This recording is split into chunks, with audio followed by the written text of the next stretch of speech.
So let's learn this classic intro to Statesboro Blues. I'm playing it in standard tuning.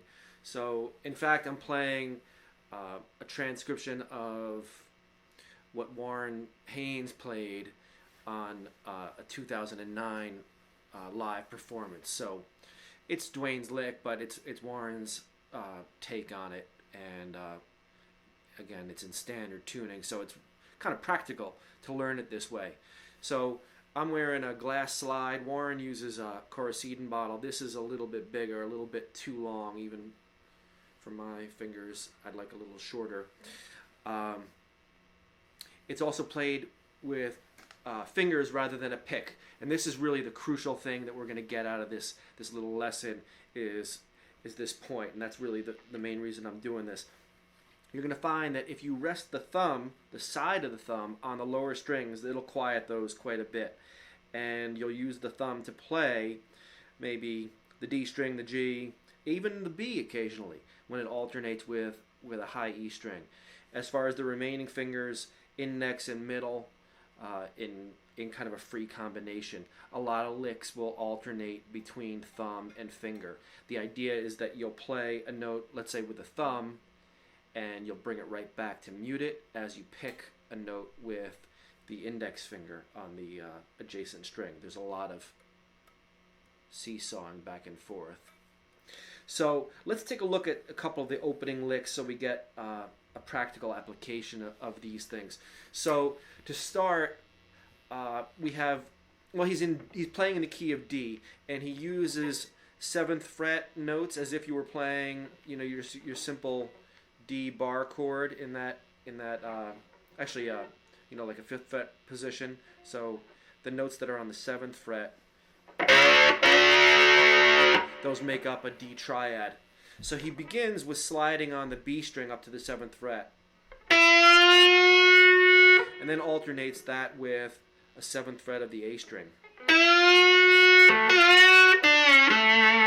The ending of the lick was 7th fret G string sliding down to 5th fret and then into 7th fret of the D.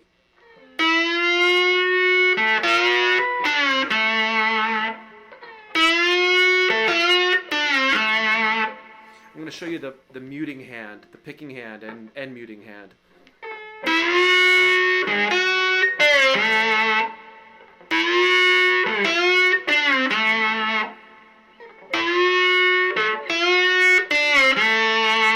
So hopefully you can see how I was able to mute at least most of the time by controlling strings that are not being used. Basically, I'm muting anything that I don't want to sound.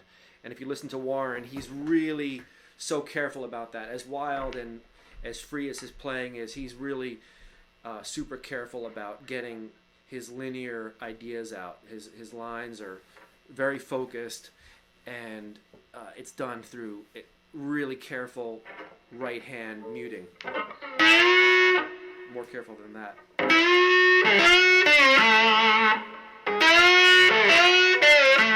I'm going to play it in time with a backing track, but at half speed, so you can maybe see some of these things a little bit.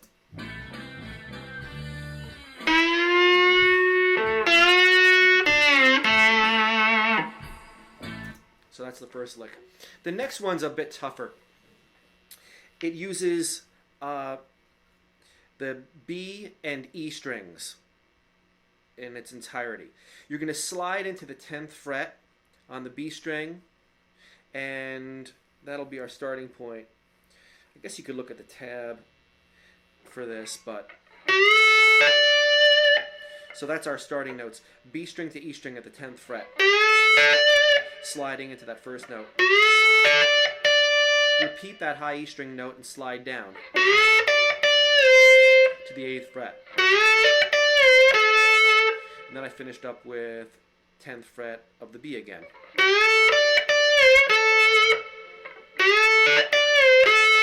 So that's the first part of the lick. Again, I'm going to show the muting hand a little bit. I keep calling it the muting hand because I'm so focused on the muting aspect. I'm hardly even thinking about the picking. It's all focused on what am I muting, because it can just be crazy sounding if you don't mute.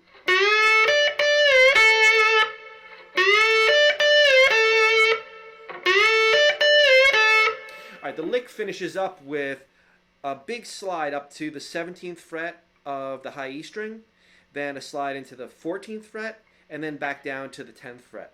It spells out a little D major chord. So A, F sharp, and D. And I'm approaching each with a slide into those notes.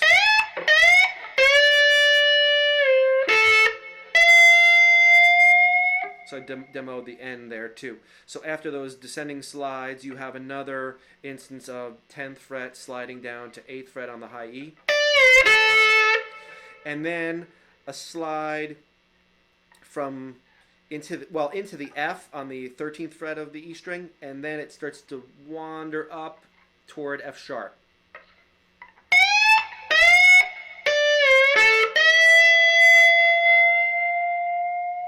And you can play around with that. Let's check that out in time. I'll do both licks. This is at 50%.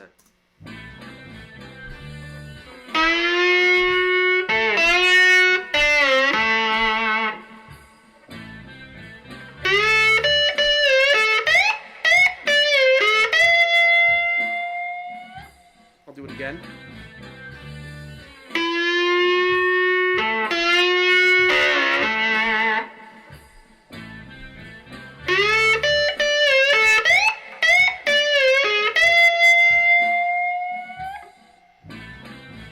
Let's bring it up a little bit. You can watch me practice. This is 80%.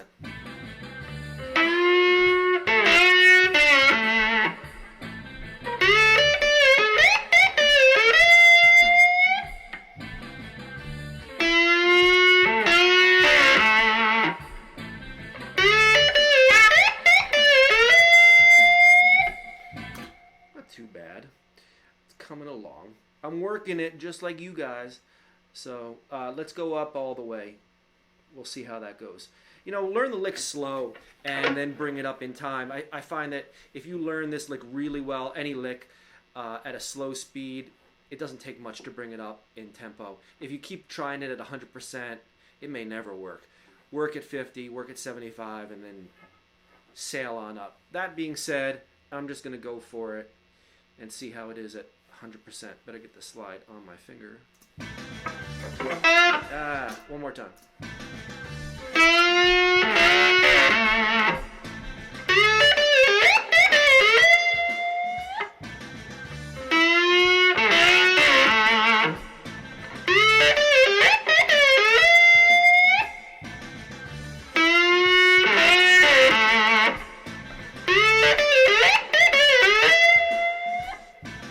Losing that note on top for some reason. Anyway, so have fun with slide and standard tuning. I hope you picked up some good tips. The main thing to remember, thumb resting on the strings. The side of the thumb rests and mutes those low strings. Much of the picking is done in an alternating fashion, thumb and finger. So something is always in contact with the strings. You're always trying to quiet adjacent notes. It's just part of playing in standard tuning.